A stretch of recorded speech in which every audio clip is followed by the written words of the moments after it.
All right, welcome to Access Sacramento here in the Coloma Center here in Sacramento, California. And we are on Comcast Sacramento and 96.5 KUBU Sacramento, the voice of Sacramento. We have a special treat for you.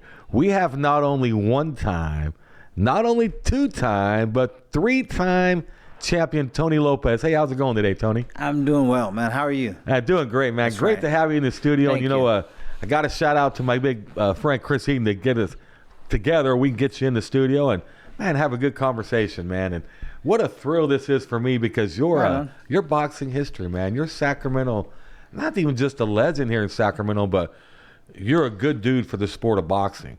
And you brought Sacramento in the spotlight, and man, it was great to have you and talk with you. Thank you. It was a fun ride.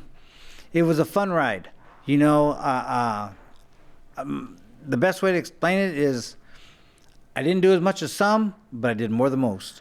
And I had a very good time doing it. It was a lot of fun.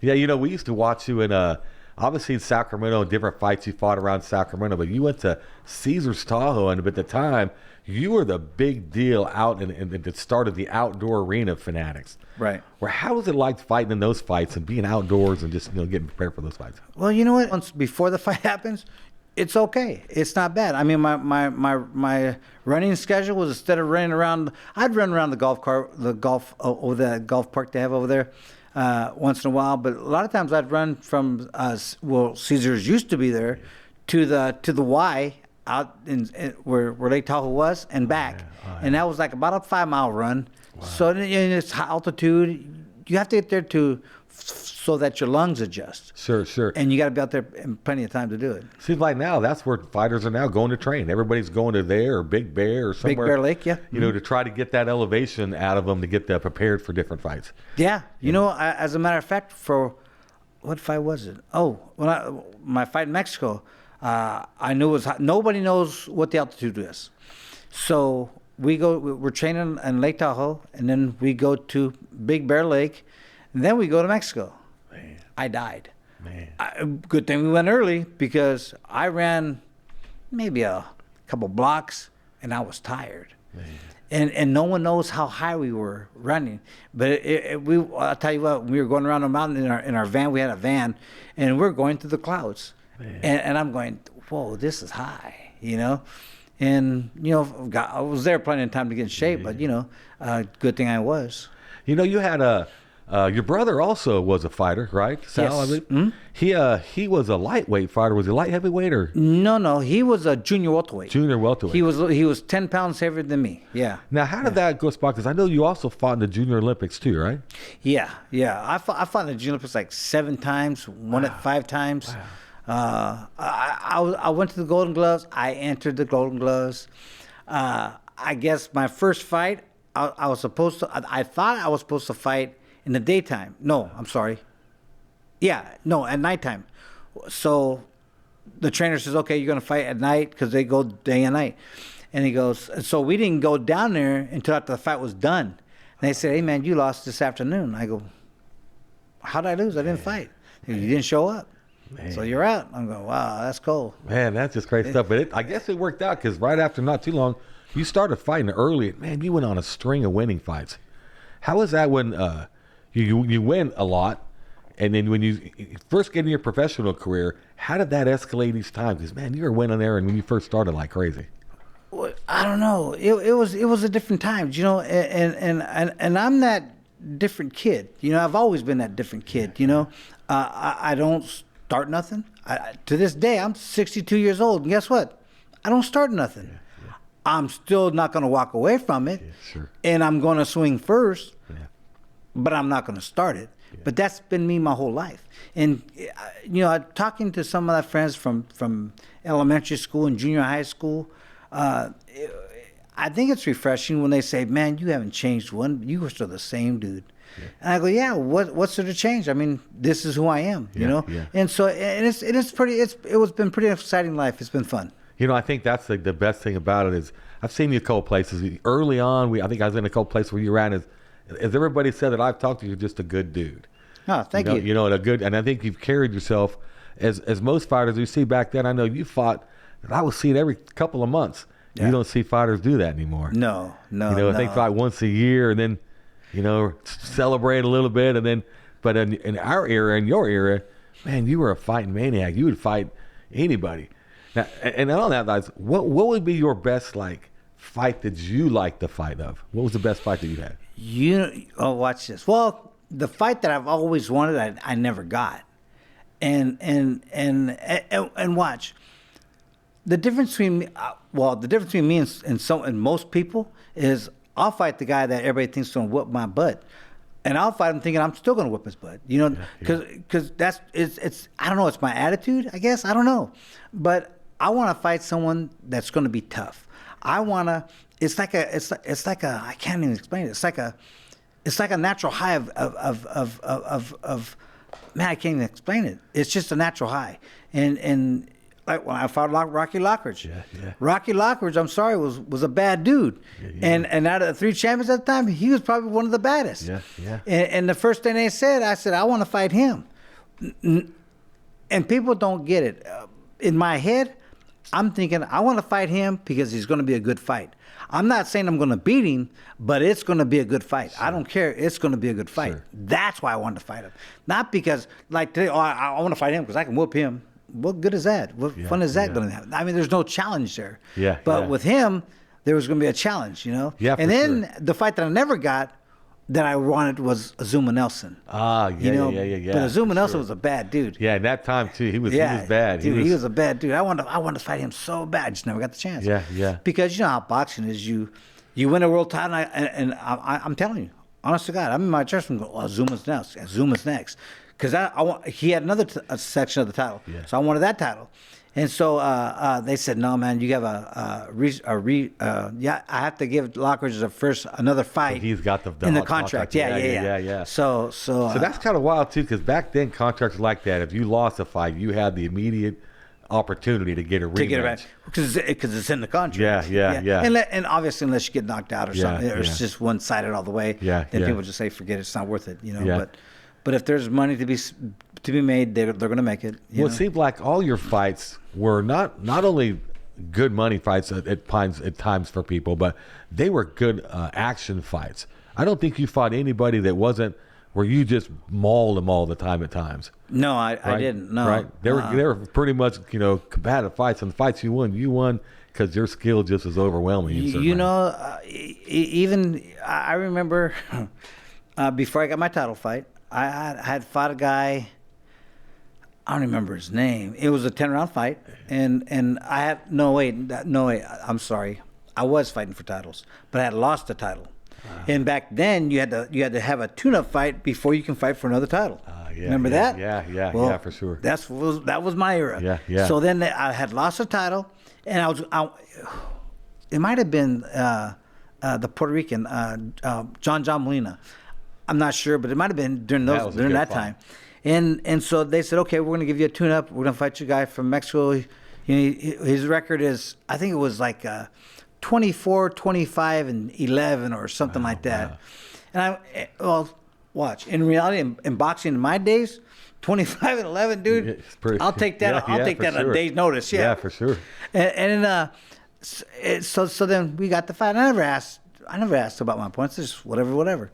So that day, we both weigh in, we do our stuff, we jump in the ring the next night, and the bell rings. We take off. First thing this guy does is hit me with left hook right in my right shoulder. But it hurt.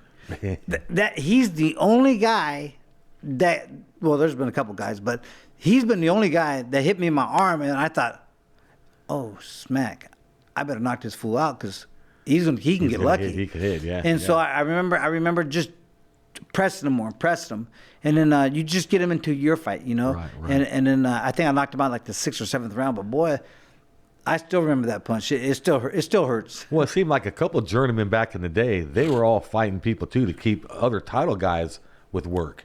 Oh yeah. It seemed like if you had a good fighter, he was making money other areas. It wasn't just fights. Oh yeah. They keep you busy. Yeah. It was an amazing life for what, 13, 14, 15 years. Sure. It was an amazing life. Sure. I did things that people dream about. I've been to places that I can't even pronounce. It was a truly fun run, but everything comes to an end. And if my parents had me just like 5 or 6 years later, I'd have been a multi-millionaire today. Because I think 4 years after I retired, 3 years after I retired, they started paying that weight division $3 to $5 million a payday for a title fight. Well, I had 15 of them. Give me 3. That's $45 million. I ain't mad. Yeah. Well, I was looking at that too, going, that brings up another point. Is back then it seems like money-wise, you would like Don King. Don King was a good guy that I'm sure that got you publicity. Because he was always out in the publicity everywhere. Oh yeah. Explain your relationship with that. How did that all work? Did their fights go good with that? Or you know what? Everybody back then, everybody hated Don King, and so when I dealt with him, my dad was my manager, along with John Verga. He was an attorney here in Sacramento. They did all the dealings with him. I remember going to Vegas. He asked us to fly out to Vegas. He goes, so it was John Verga, my dad, and myself. Flew out to Vegas. He put us up for a couple of days in this nice suite. We each had our own suite. So we go to our meeting. We're in this big table, and now I'm impressed. I'm going, wow. But it was kind of crazy. There's some other parts of that story I can't tell, but it was kind of crazy. So we sit down at this table, and then Mike Tyson's there, and now this is '94, so everything was still kind of new. Sure. So, but Mike Tyson's there. He's in the back room. He's calling on the phone trying to buy something for $300,000, and this is '94, so it was $300,000. '94 was a lot of money, and I don't know what it was, but they were yelling back and forth, King and Tyson. I'm me. So, hey man, you're talking in front of me. What's he buying? He said, what was he buying? Oh my God, I don't remember anymore. But it was something like, are you serious, for $300,000? Wow. I go, dude, that's a watch. It was a watch. That's what it was. It was a watch. And so but it was interesting. And then Don King, I tell you what, man, I had my best experiences with most of my best experiences with Don King. Yeah. I can tell you a little story because it's true. You were signing contracts, and it was my dad, myself, and John Verga to my right. So King's right across from me, and he has these 5 contracts here, and he has 5 contracts here, right next to each other, just lined up. So there's 10 contracts total, but we're only going to fight a 5 contract deal, right? So, and I don't say, I'm just sitting there listening, trying to figure things out. So then, they start saying, they're talking and saying, he's telling them, hey, back in the day I had to do this and I did this, but now my only problem is I pay you fighters way too much money. You know what I mean? And he ain't lying. He paid well. And then, so he goes, okay, I'm willing to give you this much per fight. And I'm looking at him going, good enough zeros for me. I'm good, right? So then he goes, he slides over the 5 contracts. Well, when he flies, and we introduced John Verga as John Verga, not my attorney John Verga, just John Verga. Well, so as soon as he pushes out the first 5 contracts, John leans over and starts to grab him. And he goes, whoa! And he starts pulling him back. And he goes, who's that? I go, oh, that's my attorney, John Verga. Oh! And he slides these other 5 out. And so I'm looking at him, and I'm got this grin on my face. And me being me, I'm going, hey, dude. I go, what's that? And then all of a sudden he went out, and he was he and ha-ha the whole time. A great guy. And he goes, you know what, Mr. Lopez? He goes, you're going to make a lot of money in this business. He goes, you want to know why? And I go, why? He goes, you know how many world champions sit in that same seat and never said a word to me without an attorney? Can you imagine that? He goes, now one of them had an attorney. He goes, and you brought your attorney. He goes, I go, well, because I don't know how to read a contract. Yeah. He goes, and that's why you bring an attorney. Yeah. And I'm going, all right, cool. So, we went down, we read it, and there was a major difference in the contracts, how they read, because John took on that night and read it. Next day he goes, here, we're going to sign all these ones, sign them all. This is how much money you're going to make, which is great money back then. And I said, okay. So I signed them all. We had 5 fights on them. They were all good fights. And then Don King was like I learned a lot from him. Like I had a boxing match at Rayleigh's Field years ago. And I pumped it up like he did. yeah. I had some Yeah, I baseball remember players, I had football players, I had boxers, I had all kinds of people there. Yeah, I he think did I had 19 world championship belts in the ring at the same time. Yeah, I can't remember It's that, never too. been done, No. you know? But I did mess up on some things. I didn't really prepare for the fight itself because it was my first time. And then I did okay. I didn't do as good as I thought I would do. I didn't lose. I did okay, kind of. But you gave those fighters that you're promoting a chance to fight in an outdoor, stadium and all that. And it was really, really neat. It was really neat. And then so I just thought, okay, it was fun, but I'm not doing that no more. Yeah. I learned my lesson. Well, I think it's the stuff beforehand the event happens. I imagine it's the hassle and everything you got to get together and everything. Well, yeah, and you hire people to do that, and everybody does their job. So it was cool. I had some of the guys that helped me get fights when I was fighting were now helping me get fights for my fights. Like Jimmy Montoya out of LA, and Jimmy's that guy. If you had a young Mike Tyson, Jimmy Montoya had somebody in this world that can beat a Mike Tyson, a young Mike Tyson. He's just that guy that knows everybody. Yeah. And whatever fight you wanted, he can get you a fighter for. It seems like it takes that connection at times It does. to have that fighter matchups. Now it seems like some of that's going away by fighters trying to make the matchups, rather than guys that knew what fight kind of experience you had and you knew who you could fight. Well, you know what? See, boxing to me has taken a big, to me. Yeah. But then again, you talk to the guys, the Bobby Chacones, the Daniel Red Lopez, Ruben Oliveira. You talk to those guys, which are from the 70s, they think we're sissies. Right? And we talk smack. I see there's some of them are still alive, so I still go out there and talk smack to them. We talk smack to each other. And but at the end, you watch some of their fights and you're going, man, they would have killed me. They were vicious back in them days. Yeah, you don't get a stoppage. You don't get like you had. And I was going to ask you too about Joe Cortez, a ref that gets in the middle of you and he does the work. Yeah, you don't have that much anymore. Now they just got to stand back and it's a different world. I still like boxing. Not as I don't think it's as challenging as it was, and I do believe. I'm not a hater. It is what it is. Yeah. I think there's so much money in boxing now. Watch this. Hey, Tony, you got a world title fight coming up. For real? Really? How much am I going to make? You're going to make $5 million. Win, lose, or draw, I'm a millionaire. Yeah. Dude, and I'm just saying I'm 25, 30 years old. At 30, I'm fighting for a title at 30, you're kind of old anyways. And for my time, that was old. And so, but you're a millionaire. So how hard are you really going to train? All you got to do is make the weight. How hard are you really going to fight? If he hits you real hard, are you going to quit? Or are you going to keep fighting? Yeah. See, myself would keep fighting because the next fight would be a bigger payday. Right. But, most people think, well, I'm a millionaire. What do I care? But at the time, it started off with those littler fights to graduate to that big fight. And right. Like you said, nowadays, they just get the big fight.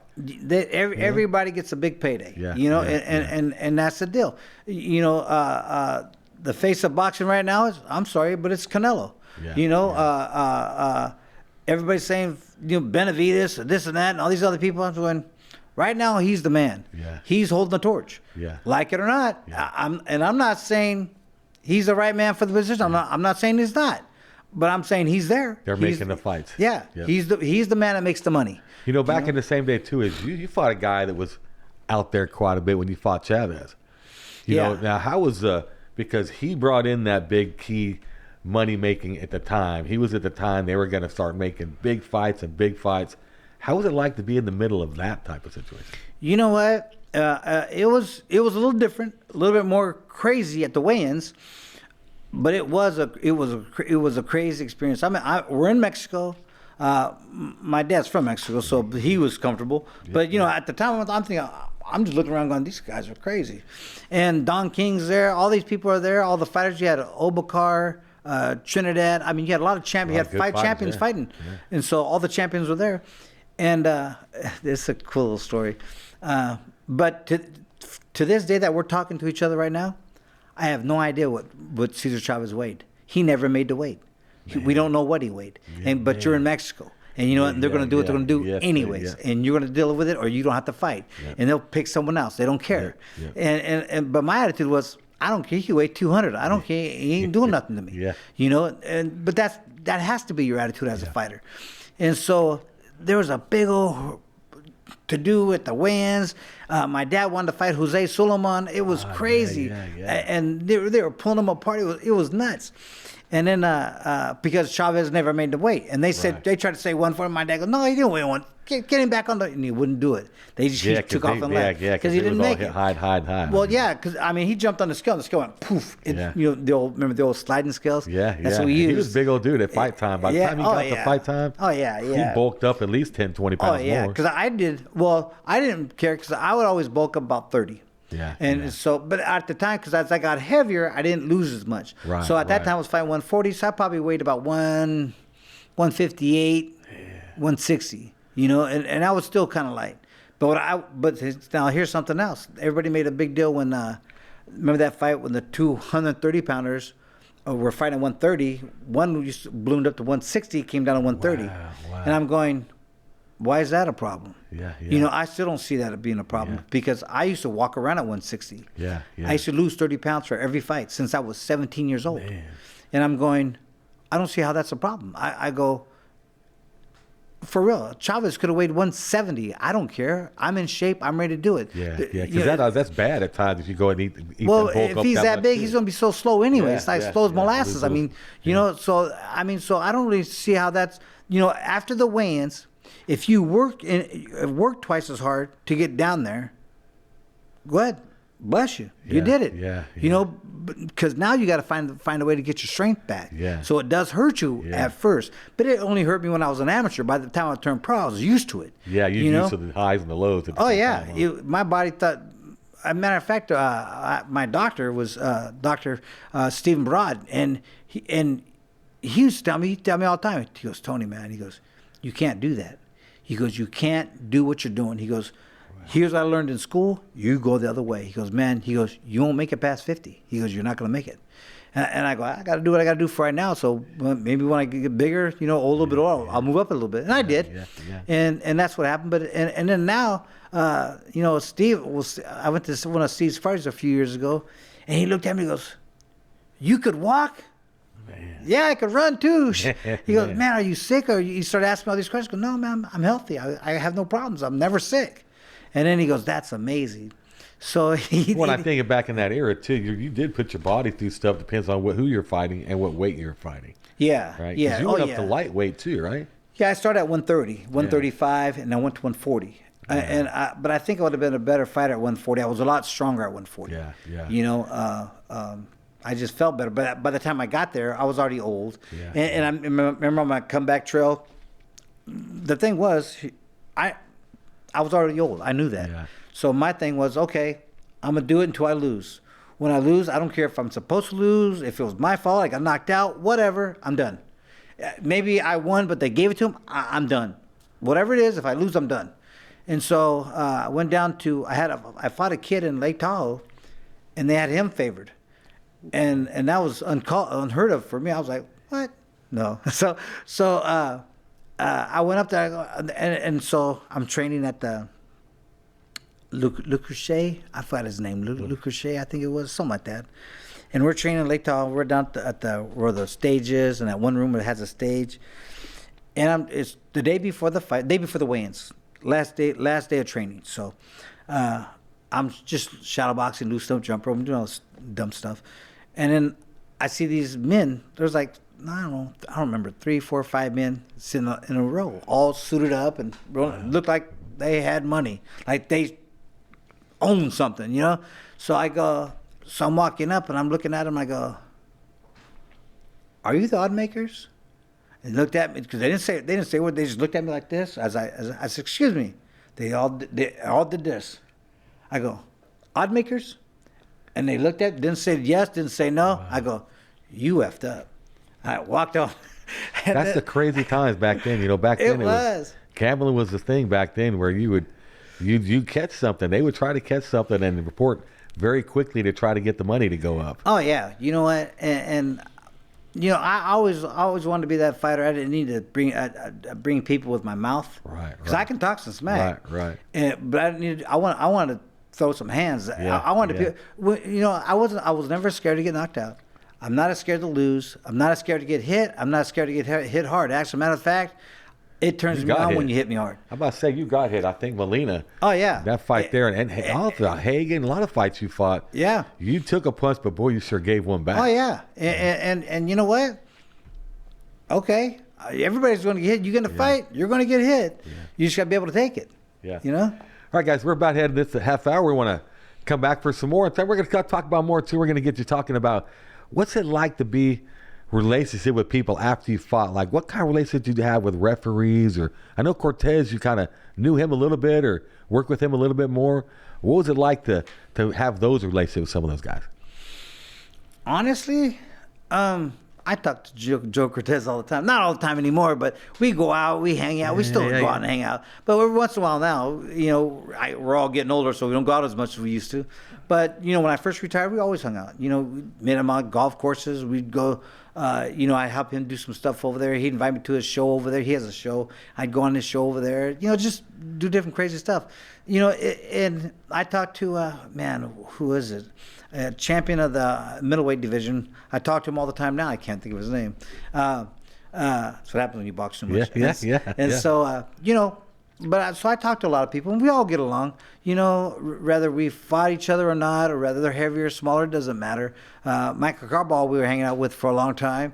Mike's a great guy, and you know, it's just, you know, it's a fighter's life, I guess. You know, yeah. Seems like all of them get together I guess they've always done that when the fights to get publicity, as far as they've had other fighters come and watch other fighters, so to speak. Yeah. Nowadays it seems more gimmicky, but back in the day it seemed like it was more legitimate. Like they were watching to see, you know, what the next fighter they could match up with. You know? You know what's kind of sad is for boxing is back in the day, like when I was fighting, even for the first few years after I retired, you know, you call the promoter, hey, Tony the Tiger Lopez, man, I want to know if you give me ringside on the fight. Oh yeah, Tiger, come on, yeah, no problem. Give you a couple tickets. How many tickets you need? And give you whatever you know. They give them to you. And you know, the fans would always be there. There's always somebody that knows who you are. Yeah. And then once one person knows you off, everybody knows who you are. And so then it was always like that back then. And so that's what actually when I did my show when I did a boxing show at Rayleigh's Field. Why do you think I had so many world champions there? Why do you think I had football players there, basketball players, baseball players? I had everybody. Because everybody gets to see all these guys that they never get to see. Sure. And now they're there and they go, oh man, I'm going to go to the next one, see what he does. But, you know, that was the only one I did. But, you know, and I would have done it again, but I don't know, man. It was good. It was fun. It was real fun. But I think I'm going to leave it at that. Absolutely. All right, guys. Hey, we'll be back for more. And this is Kevin Coble with 96.5 FM KUBU and Access Sacramento. We'll be right back with more of Tony Lopez, Tony the Tiger Lopez, champion of the world. We'll be right back.